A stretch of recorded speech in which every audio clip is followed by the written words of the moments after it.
comment vous allez bien? Je réfléchissais à cette histoire de faim, parce que justement comme j'ai pas faim, c'est quand même ça qui fait que j'arrive à tenir aussi, hein, parce que si en plus de pas trop aimer les repas, on a faim, ça devient vraiment la torture. Donc c'était pour dire que même si vous dites je vais juste essayer un peu comme ça du bout des lèvres, ou bien je sais pas trop, non mais je vais faire, mais je vais pas enlever je vais pas enlever les fruits parce que j'aime quand même mon petit fruit, ou bien je vais pas enlever les légumes parce que je pense que c'est important, etc. Bien sûr je suis passée aussi par ce, mais pas comme ça, par ce stade de laisser quelques trucs, mais c'était pas parce que je pensais que c'était important, parce que si le médecin le dit que non, moi c'est bon, je suis, en ayant réfléchi bien sûr, puisqu'il dit que les vitamines qu'il y a dedans, qui sont censées être le but pour lequel on les mange, elles ne sont pas activées, donc on ne peut pas les utiliser, en fait ça sert à rien. Je fatigue des bras, non, d'une pipe. En fait, si vous faites à moitié, ça ne va pas jouer. Pas vraiment, parce que vous aidez pas. En tout cas au début, parce que c'est le début qui est important, c'est l'accroche.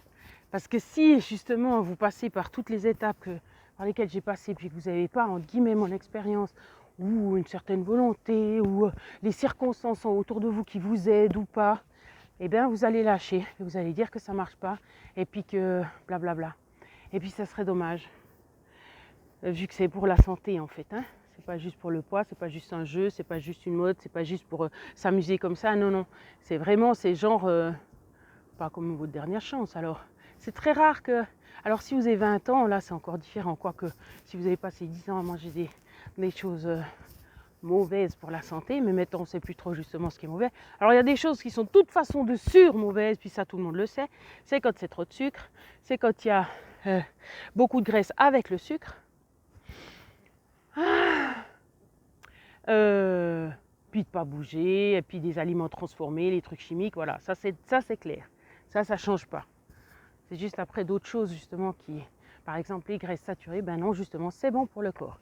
Mais bien sûr, il ne faut pas les prendre en même temps que le sucre, parce que si vous mangez en même temps, mais pas juste en même temps, c'est-à-dire tous les jours, si vous mangez quelque chose qui fait réagir l'insuline, ça ne va pas taper dans les graisses. Alors, c'est rare qu'on n'ait pas de graisse, à moins que, puis encore, qu'on soit un sportif d'élite, parce que là il aura d'autres problèmes que pas de graisse. On a de toute façon des graisses quand même à utiliser si vous voulez. Donc, mais c'est vrai que arriver à 40-50 ans, là c'est sûr que de toute façon ça peut que vous faire du bien cette façon de faire. Même si c'est une année, même si c'est 2 ans, même si c'est 3 ans, le temps de tout remettre à plat comme il faut, la résistance à l'insuline, pourquoi pas, le leaky gut, donc les intestins poreux, enfin plein de choses, parce que 40 ans on a déjà accumulé pas mal de choses, ou même commencer un cancer sans qu'on le sache, et puis voilà. Donc en le privant de sucre, là c'est bon, crac, il clame. Bon. Donc de toute façon c'est bien de refaire cette façon de faire, mais justement, si vous donnez pas les moyens, ça va pas le faire.